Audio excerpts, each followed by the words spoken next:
datang membawa rencana buruk itu kepada raja. Apa yang dilakukan dia? Dia menemui raja dengan mengatakan, faqal innahu yaz'umu annaka abkhar.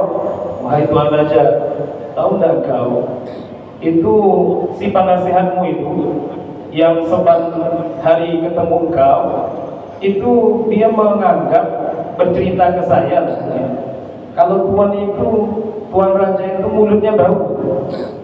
Mulut tuan bau, baunya tidak enak. Wa amaratu dzalika annabi idza qarata minhu yad'u yadahu 'ala anfihi li'alla yashuma raihatal bukhr. Kalau tuan raja ingin tahu ciri-cirinya, kalau dia betul-betul merasa menganggap tuan itu orang yang mulutnya bau, ciri-cirinya nanti kalau tuan suruh dekat, biasa agak jauh ngobrol. Tapi kalau tuan suruh dia lebih dekat berbicara dengan dia, dia akan meletakkan tangannya di mulut dia dan di hidungnya, karena tidak mau mencium bau mulut tuan raja. Itu tanda-tandanya ya. Maka raja ini akhirnya seperti ingin menguji, mengatakan insarif, pulang kau. Aku ingin melihat langsung besok. Kalau dia datang lagi ke majelis ini, benar tak seperti yang kau ucapkan? Kalau aku dekatkan dia denganku, apakah betul-betul memegang mulutnya, menganggap bau mulutku ini busuk? Faqad sami wa amal mas'arihi sawman wa basaran. Nah, ternyata si pendengki ini sudah membuat rencana. Sebelum si orang saleh ini besok ketemu raja, dia cepat-cepat nemui yang saleh ini. Pada raja ini ditemui ternyata dikasih makan, disuruh ke rumah, diajak ke rumah, dikasih makanan. Nah, makanannya itu banyak bawang putih, bawang merah. Jadi makanan itu mengandung bau yang sangat menyengat. Ya, namanya dia orang baik, tidak tahu mana rencana jahat si pendengki ini. Makanlah dia. Ketika dia makan, faqala rajulun min 'indihi wa ja'a ila al-malik hasba 'adatihi. Si laki-laki saleh ini pada saat ini pun keluar dari rumah si pendengki ini dan menuju raja sebagaimana kebiasaan dia. Faqala al-malik, maka si raja berkata, udunu minni, mendekat engkau kepadaku. Pada naminku, maka betul si penasihat ini mendekat. Raja nak mendengar reaksi, benar tak yang dibilang si pendengki itu, si pulan itu. Kalau dia ini anggap aku dia mulutku di bau. Aku suruh dia dekat, kalau memang betul dia meletakkan tangannya di mulut dan hidungnya, berarti memang dia anggap mulutku di bau. Ternyata benar. Fawadha yadahu 'ala fihi maqafatan ayyashummal malik raihatan thawb. Dia pun si penasihat ini di mulut letakkan tangannya di mulutnya. Khawatir raja mencium bau bekas makan yang tadi banyak mengandung bawang putih, bawang merah. Dia khawatir nanti kalau saya tidak tutup, kalau saya ngomong kena dekat, raja merasa risih. Ya, raja merasa risih karena bau mulut si penasihat ini. Akhirnya dia tutup. Nah, maka rajanya mengatakan, la arafulan illa sadaq. Ternyata benar yang dibilangnya kemarin. Memang betul dia. Ketika aku suruh dekat, nutup mulut dia. Berarti dia tidak suka memang dengan bau mulutku. Berarti dia anggap mulutku busuk ini. Benar berarti yang dibilang simpulan itu. Wah, ini tidak benar pada saat ini. Kurang ajar berarti dia. Wa kana al-maliku la yaktubu bi khattihi ila jahizatan aw silatan. Maka kataba bi khattihi li ba'di ummali. Nah, akhirnya raja ini karena geram, dia tidak melampirkan amarahnya, dia nulis surat. Kebiasaan raja ini tidak menulis surat kecuali biasanya itu untuk hal-hal yang baik, hadiah atau relasi tugas yang baik. Maka ditulis dengan tangannya sendiri, dikasihkan ke pengawal, diberikan ke algojo, dititipkan ke algojo, diserahkan ke algojo. Apa isi surat itu? Idza ataka sahibu kitabi hadza, bila mana datang kepadamu yang membawa suratku ini, kalau suratku ini sampai kepadamu, yang membawanya itu fadbahu wasnahu wahshu jillahu tiblan, sembelih dia, kuliti dia, kulitnya yang sudah dikelupas itu, yang sudah disayat itu isi dengan jerami. Betul-betul bentuk penghinaan itu. Jadi bukan disembelih aja, digorok lehernya, disembelih, kemudian dikuliti. Sudah dikuliti nanti kulitnya itu diisi dengan jerami gandum. Betul-betul penghinaan. Selepas itu waba'at bihi ilayya. Kirim itu kulitnya yang diisi jerami itu, bawa kembali ke saya, kata raja.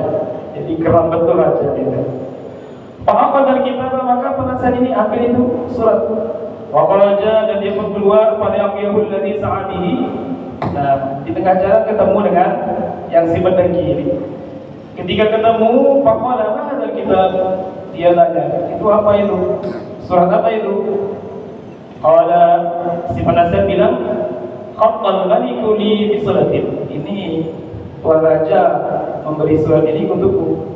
Ya, dia nyuruh aku memberikan ke Al-Gonjo ya. Sepengetahuan orang-orang, kalau sudah tuan raja nulis surat itu isinya mesti hal-hal yang baik, yang menarik. Hadiah ke tugas pekerjaan gitu. Ya, rekomendasi dari seorang raja untuk dijadikan pegawai. Maka yang mendengki ini, waduh, kok malah dapat surat dia? Berarti ini surat ini istimewa ini. Amal ma'rufan wa habbu bini. Dah, aku saja yang antarnya. Kasihkan surat itu ke saya. Aku saja yang melakukannya. Kamu tidak usah, biar saya saja. Faqala huwa laka ya akhi. Ya sudah, silakan ambil, kata si penasihat. Fa'aqadahu wa madha bihi ila al-amil. Maka si yang punya rencana buruk tadi sudah senang sekali. Sudah senang sekali, dia ambil itu surat itu dibawa untuk diberikan ke Al-Gonjo. Nah, ketika sudah diserahkan, faqala lahu Amil, Al-Gonjo mengatakan, fi kitabika anni albahuka wa aslahuka.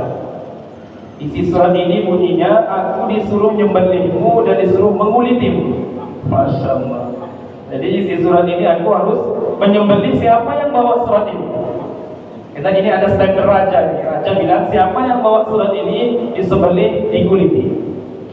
Faqala inna kitaba laysa huwa li wa halafa lahu imanan katsira. Maka dia meronta-ronta bersumpah betul-betul bahwasanya itu bukan surat dia. Itu tadi nemu kawan saya itu yang bawa. Cuma saya tukang menyampaikan saja. Ini bukan surat saya. Oh, dah bisa. Biasalah itu meronta-rontanya orang yang mengelak supaya tidak dihukum. Tidak bisa. Pokoknya kita raja bilang siapa yang megang surat ini sampai ke saya, dialah yang disembelih. Dialah yang dikuliti, yang disembelih.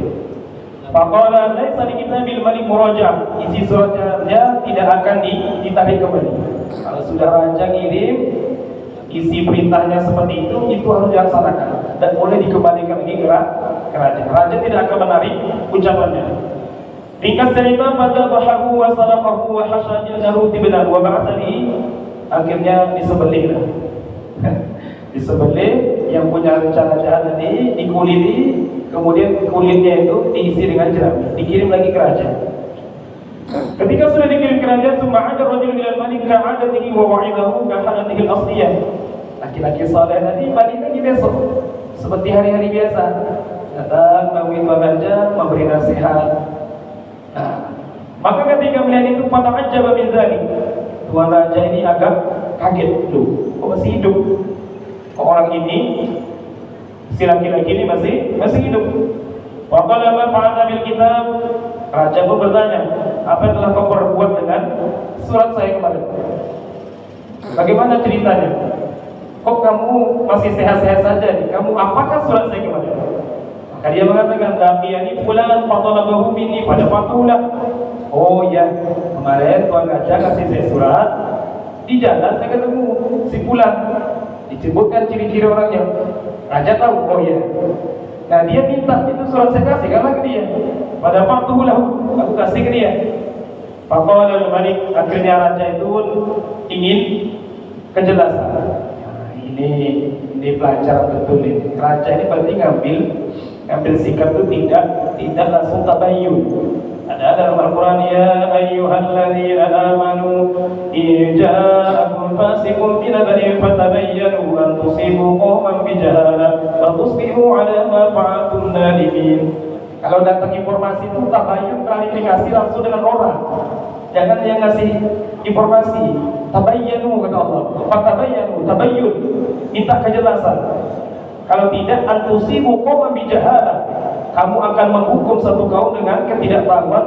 Fa aslahu ala ma fa'altu nadimin. Nanti kamu nyesal dengan keputusanmu. Karena ambil informasi sepihak. Tidak adil tentang kalau dapat kabar, jangan mudah langsung ditelan mentah-mentah.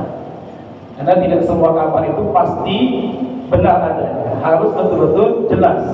Tanyakan langsung dengan bersangkutan. Kan seorang raja dan nanya dia, langsung mengikuti penyampaian dari yang menghasut itu. Oh iya juga ya, memang untuk mulut dia. Wah, betul berarti dia menghina saya nih. Langsung disimpulkan seperti itu. Maka raja tanya, "Uzkurli annaka tasmumu anni abqa." Coba kamu ceritakan ke saya. Katanya, kata si bulan yang ngambil suratmu itu, kamu bilang aku ini bau mulutnya. Baru dia tanya. Bayangkan, baru dia nanya. Seharusnya tidak seperti itu, ya. Baru dia nanya, coba kamu ceritakan ke saya. Kata dia, mulutku bau. Mulutku bau. Buktinya kalau mulutku bau, ketika kamu dekat dengan saya, itu kamu tutup mulut. Ketika kamu tidak senang dengan aroma bau mulut saya. Maka si penasihat bilang, "Aku tidak, aku tidak pernah mengatakan hal demikian." Maka raja bertanya, "Falima wada'ta yadaka ala anfika wa fika?" Lantas kenapa ketika kamu dekat saya, kamu meletakkan tanganmu di hidung dan mulutmu? Berarti kamu merasa bau denganku, dengan mulutku. Akhirnya kamu tutup ketika kamu dekat saya. Maka si penasihat bilang, "At'amani thawban wa basran fakaritu an tashubbahu." Justru sebelum saya menemui tuan raja, dia ngajak rumah. Dia ngajak rumah, diberinya aku makan. Makanan itu banyak mengandung bawang merah, bawang putih, baunya nyengat. Aku ketika diajak dekat ke tuan raja, khawatir bau mulutku yang bau inilah mengganggu tuan raja. Bukan merasa terganggu dengan bau mulut raja, bukan. Masya Allah, malah kebalik. Malah dia merasa mulutnya yang bau, takut raja yang terganggu. Bukan dia menuduh raja yang bau mulutnya. Justru dia khawatir bau mulutnya bawang putih, bawang merah itu mengganggu aroma yang dicium oleh raja. Maka akhirnya raja mengatakan, "Shadaqta, benarlah kalau demikian. Irji ila makanik." Ya sudah, pulang ke tempatmu. Jadi pelajaran dari kisah ini Bapak Ibu rahmati Allah Subhanahu wa taala. Benarlah firman Allah Subhanahu wa taala yang menyebutkan dalam Al-Qur'an surah Fatir ayat 43 itu, "Wala yahiqul makru sayyi'u illa bi ahli." Wala yahiqul makru sayyi'u illa bi ahli. Tidaklah menimpa makar tipu daya yang buruk kecuali kepada yang melakukan. Ini nas Quran. Jadi kalau ada orang hari ini selamat dengan tipu daya, rekadaya mereka, itu saat ini kelihatannya, tapi ada masanya. Dipastikan dia sendiri akan menerima dampak buruk dari tipu daya yang mereka lakukan. Kalaupun toh di dunia ada kelihatan, pasti dia akan merasakan. Wala yahibbul makru sayyi illa bi ahli. Kata Allah, yang membuat tipu daya yang akan merasakan apa yang mereka lakukan.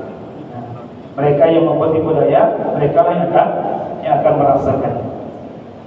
Nah, kemudian para hadirin Bapak Ibu dirahmati Allah Subhanahu wa taala, ini tentu renungan kita juga sebagai orang beriman bahwasanya kedengkian itu bisa menghancurkan diri sendiri, baik urusan dunia maupun urusan akhirat. Sehingga Allah dalam Al-Quran surah An-Nisa itu menasihati kita, bila mana melihat ada orang lain yang mendapatkan kelebihan yang kita tidak memilikinya, apa kata Allah dalam Al-Quran? وَلَا تَتَمَنَّوْا مَا فَضَّلَ اللَّهُ بِهِ بَعْضَكُمْ عَلَى بَعْضٍ لِلرِّجَالِ نَصِيبٌ مِمَّا اكْتَسَبُوا وَلِلنِّسَاءِ نَصِيبٌ مِمَّا اكْتَسَبْنَ وَاسْأَلُوا اللَّهَ مِنْ فَضْلِهِ. Ini larangan supaya kita ini terhindar dari kebencian dan dengki kepada orang. Wala tatamannau, dan janganlah kamu berandai-andai, berangan-angan. Ma faddalallahu bi ba'dakum ala ba'd, kelebihan-kelebihan Allah berikan kepada sebagian kalian daripada sebagian yang lain. Jangan kamu berangan-angan sesuatu yang Allah berikan, kelebihan Allah berikan kepada hamba-hamba Allah, yang mana Allah lebihkan satu dari yang lain. Tetapi apa sikap kita yang diperintahkan Allah? was'alullaha min fadli. Mintalah anugerah kepada Allah. Kalau orang dapat anugerah ini, ya sudah. Jangan kamu berandai-andai, berangan-angan untuk melebihi, untuk mendapatkan itu, sehingga kamu nanti khawatir ada kebencian. Ya kamu minta juga itu. Minta juga. Jangan kamu menginginkan yang itu gitu. Orang dapat nikmat ini, kita jangan minta ini, minta supaya sama mendapatkan hal itu juga. Kita minta lagi kepada Allah. Karena kalau kita mengangan-angankan, menginginkan apa yang dimiliki orang, khawatir nanti timbul kedengkian, ingin merasakan nikmat orang lain hilang. Cukup minta kepada Allah. Ya. Makanya sebagai ulama, obat daripada supaya kita terhindar dari sifat dengki ini diantaranya adalah kalau itu datang menghinggap diri kita, kata mereka wa min adwiyatil hasad ayyad'u liman hasadahu bi ziyadatil 'am allati yahsudu 'alaiha. Termasuk di antara obat sifat dengki ini, obatnya supaya hilang itu, supaya kita tidak ada dengki kepada siapapun, hendaklah dia mendoakan ayyad'u liman hasadahu, mendoakan kepada orang yang didengkinya itu bi ziyadatin ni'am, agar nikmatnya itu bertambah, allati yahsudu 'alaiha, yang dia dengki. Nah, kali itu nanti hilang, dijamin tidak akan bercokol itu sifat dengki, iri hati terhadap orang lain. Ada dengan orang dapat nikmat, ya, baru beli kendaraan baru, mungkin ada rasa-rasa kayak semacam besitan syaitan, merasa dengki, iri hati. Maka kata para ulama, untuk menepisnya orang yang mendapat nikmat itu kita doakan, ya Allah, mudah-mudahan bertambahlah rezeki dia, bertambahlah kendaraan dia yang baik, yang berkah. Nah, doakan justru kebaikan supaya nikmat orang itu bertambah. Orang kalau doakan kebaikan, mustahil ada benci, itu mustahil. Itu untuk menepis kebencian. Tengok orang dapat nikmat macam-macam saja, apa yang kita lihat, supaya tidak ada rasa dengki, doakan, ya Allah, tambahlah nikmat itu pada dirinya dan berkahi ya Allah. Kecuali yang diizinkan kata para ulama, kalau melihat ada orang mendapat nikmat, ternyata nikmatnya digunakan untuk maksiat, dan apa, doakan cepat habis. Dan Bapak, itu tidak termasuk dengki yang dilarang. Diberi nikmat harta, ternyata hartanya untuk maksiat pada Allah. Dan Bapak, ya Allah, kalau dia tidak taubat, cabut nikmat itu, hilangkan. Ini doa Nabi Musa alaihissalam ketika melihat Fir'aun. Faqala Musa rabbana innaka ataita fir'auna wa malahu zinatan wa amwalan fil hayatid dunya rabbana liyudillu an sabilik rabbana qis ala amwalihim. Hancurkan harta-harta Fir'aun. Engkau telah menganugerahkan dunia beserta kenikmatannya kepada Fir'aun, tapi dijadikan untuk maksiat, durhaka kepada Engkau. Doa Nabi Musa di antaranya rabbana qis ala amwalihim, hapus, binasakan harta-harta Fir'aun. Dan apa? Ini dalil kalau ada orang dapat nikmat, ternyata nikmat digunakan untuk melanggar, kita tidak masalah, doakan nikmat itu hilang. Itu bukan dengki namanya, itu adalah justru kebaikan. Kalau memang dia ada tobat, ya Allah, diberi nikmat malah dipakai untuk maksiat, ya, harta berlimpah ruah, tapi malah buka tempat perjudian, hancurkan, hancurkan, ya Allah, habiskan itu. Kalau memang dia tidak tobat, habiskan saja, binasakan saja harta yang kau berikan itu, nikmat yang kau berikan itu, cabut ya Allah, supaya tidak bertambah dalam melakukan kemaksiatan. Tetapi kalau nikmat tersebut tidak digunakan maksiat, walaupun tidak digunakan untuk taat, tapi digunakan untuk perkara mubah, dan boleh kita bertujuan berdoa supaya nikmatnya hilang, tidak boleh. Ya, yang boleh kita mendoakan supaya nikmat orang itu hilang kalau memang nikmat itu digunakan menjadi sarana untuk maksiat. Kalau untuk perkara yang taat atau yang mubah, itu haram hukumnya kita bertujuan supaya nikmat itu hilang. Berarti itu masuk kategori dengki, iri hati. Maka caranya kata para ulama, doakan, ya Allah, mudah-mudahan nikmat dia tambah banyak. Padahal ketika kita mendoakan nikmat orang tersebut, para hadirin, justru tidak akan mengurangi jatah kita. Ya, tidak akan mengurangi jatah kita. Justru kata sebagian ulama termasuk Syekh Abdul Wahab Asy-Syarani, kalau orang itu mengingkari nikmat yang Allah berikan pada orang lain, dia terhalang untuk mendapat nikmat itu. Ada orang dapat nikmat ini, dia merasa tidak senang, diberi kelebihan oleh Allah, ini contohnya. Ternyata hatinya ingkar, semacam tidak terima dengan anugerah tersebut yang diberikan Allah. Maka orang yang tadi tidak terima tidak akan mendapatkan nikmat yang Allah berikan itu selama-lamanya. Tetapi sebaliknya, kalau dia ikut bergembira, ikut senang, bahkan ikut mendoakan, itu berpotensi nikmat itu pun nanti akan diberikan kepada dia. Ada orang dianugerahi oleh Allah rezeki, digerakkan hatinya, dimudahkan untuk berangkat ke tanah suci, ya sudah ikut bahagia saja. Alhamdulillah, mudah-mudahan saya juga dapat nikmat tersebut. Mudah-mudahan kamu lancar perjalanan, diterima oleh Allah haji umrohnya.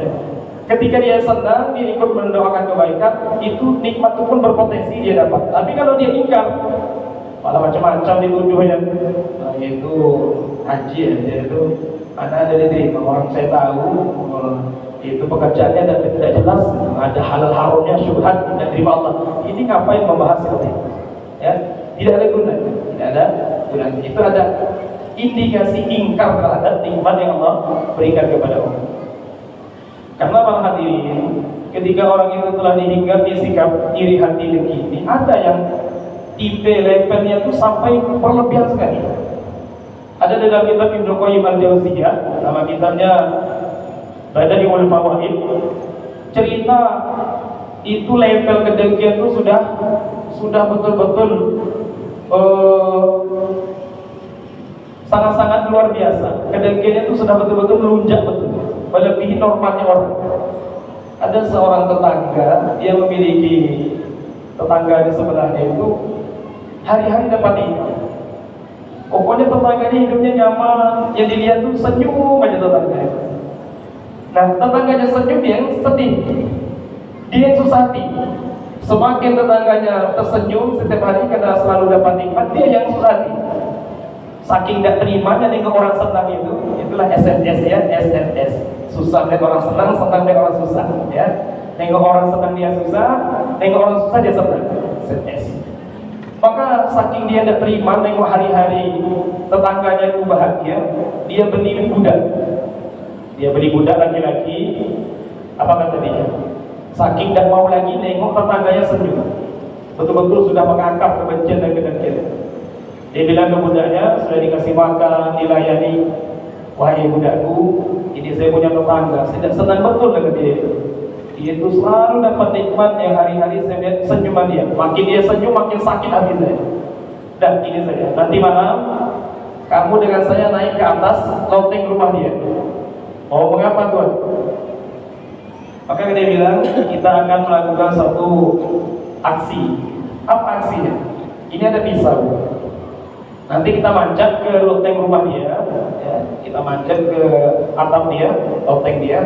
Nanti di atas itu kamu gorok saya, memang ekstrim betul ini. Kamu sembelih saya, kaget lah budaya. Terus sudah kamu sembelih saya, kamu teriak ke orang-orang bahwasanya yang punya rumah telah membunuh saya. Jadi dia nak membuat rencana, kata dia, supaya nanti kalau kamu teriak bahwasanya yang punya rumah tetangga saya itu membunuh saya, dia akan ditangkap oleh tentara, oleh polisi, akan disidang dan dia akan dimasukkan penjara. Hatiku puas kalau dia masuk dalam penjara. Ya Allah, saking tidak mau nengok tetangganya bahagia betul. Akhirnya betul. Ya sudahlah, budaknya manut saja. Karena janjinya apa? Kalau kamu berani melakukannya, kamu merdeka. Kamu merdeka. Ya, janjinya, tebusannya kamu merdeka. Kamu bukan jadi budak lagi. Itu janji saya. Berangkat malam hari diam-diam ke rumah si tetangga kita. Naik ke atas loteng, betul. Langsung disuruh, silakan sembelih saya. Digorok itu tuannya. Disembelih mati. Karena ketakutan kabur dia. Bukannya teriak, kabur. Cuma heboh. Tiba-tiba ada darah. Yang punya rumah melihat, kaget, ada orang mati di atas. Heboh, besoknya akhirnya betul. Yang punya rumah tetap tersangka karena di rumah dia. Rumah dia, akhirnya dia ditangkap. Diperiksa oleh hakim, ditetapkan dia akan bersalah, akan dipenjarakan. Ternyata Allah bolak-balikkan, Allah balikkan hati si budak tadi. Budak tadi datang dengan sukarela dan dia bersaksi di hadapan persidangan hakim itu. Dia mengatakan bahwasanya itu adalah rencana tuannya sendiri. Jadi dia merasa kasihan dengan yang punya rumah itu, karena itu adalah rekayasa, itu tuduhan semata, tipu daya. Ya Allah, ini salah satu contoh lagi nih. Salah satu contoh orang yang kebenciannya, permusuhannya didasari kedengkian, akhirnya dia melakukan berbagai macam rekayasa. Dampak daripada tipu daya itu akan membinasakan dia sendiri. Dan dapat apa? Dia mati, tetangganya dan jadi masuk penjara, tetap dapat di. Nah ini ada sampai tingkatan seperti itu ada. Kata Imam Ibnu Qayyim dalam kitabnya, orang yang tingkat kedengkiannya sedemikian rupa. Tanbihun, suatu peringatan, keterangan. Qala Rasulullah sallallahu alaihi wasallam, Rasulullah sallallahu alaihi wasallam bersabda. Ini upaya supaya kita tidak ada menanam kebencian, karena kalau sudah benci dampaknya nanti akan bisa berpotensi untuk mendengki orang lain. La yahillu li muslimin, tidak halal bagi orang Islam ayyahjura akahu fawqa salas, mendiamkan saudaranya lebih dari 3 hari. Tidak halal artinya haram. Yang taqiani, yang mana mereka berdua bertemu, wa ya'idu hada wa ya'idu hada. Yang satu melengos berbalik, yang satu lagi melengos. Jadi karena mungkin ada perselisihan, akhirnya mereka kalau ketemu itu saling memalingkan wajah. Tidak boleh mendiamkan saudaranya lebih dari 3 hari, haram. Wa khairu ma alladhi yabda'u sahibuhu bis-salam. Dan sebaik-baik di antara kedua orang yang bertikai ini, kata Nabi, itu yang siapa yang pertama kali mulai salam, itulah yang paling utama di sisi Allah. Dia kalau ada cekcok tidak boleh lebih 3 hari, mendiamkan saudara dan tegur sapa. Siapa yang memulai salam, yang pertama kali yang ngajak untuk kembali akur, itulah yang paling afdal. Dengan cara apa? Mengucap salam. Karena memang kata Syekh Abdul Majid ini disebutkan di anna lis-salam fadlan 'azimah. Salam itu memiliki anugerah yang besar. Kalau diucap salam itu akan muncul itu rasa untuk kembali berbaikan. Makanya Nabi ketika menyampaikan kalau kalian ingin saling cinta satu sama lain, afsyus salam, sebarkan salam, sebarkan salam. Dengan mengucapkan salam itu akan lebih menyatukan. Orang yang bertikai, siapa yang memulai untuk mengucapkan salam, dialah yang paling mulia di sisi Allah. Tetapi bagi yang dia ini tidak mau dalam artian terus mendiamkan salat yang lebih dari 3 hari, bisa jatuh kepada haram. Wallahu a'lam bishawab. Nanti ada keterangan berikutnya bagaimana kategori menghajar. Hajar artinya hak jimrah dan hak. Kalau hajar, hak pakai hak itu batu. Kalau ini hak pakai hak besar, hajar, ya. Hajar artinya mendiamkan saudara muslim. Kalau hajar, hak tengah tenggorokan itu batu. Samalah nama saya. Nama saya itu Hamzah pakai hak. Kalau Hamzah itu huruf hijaiyah. Nanti ta ila akhir lam alif Hamzah ya. Itu pakai hak besar Hamzah. Tapi kalau pakai nama orang itu ejaan Arab pakai han, Hamzah. Sebagaimana Sayyidina Hamzah ibnu Abdul Muttalib. Namun pelafalannya sama saja kan, Hamzah. Ada beda. Nama saya dengan huruf hijaiyah itu tidak ada kaitan itu. Hamzah itu huruf hijaiyah, kalau ha besar sama ini.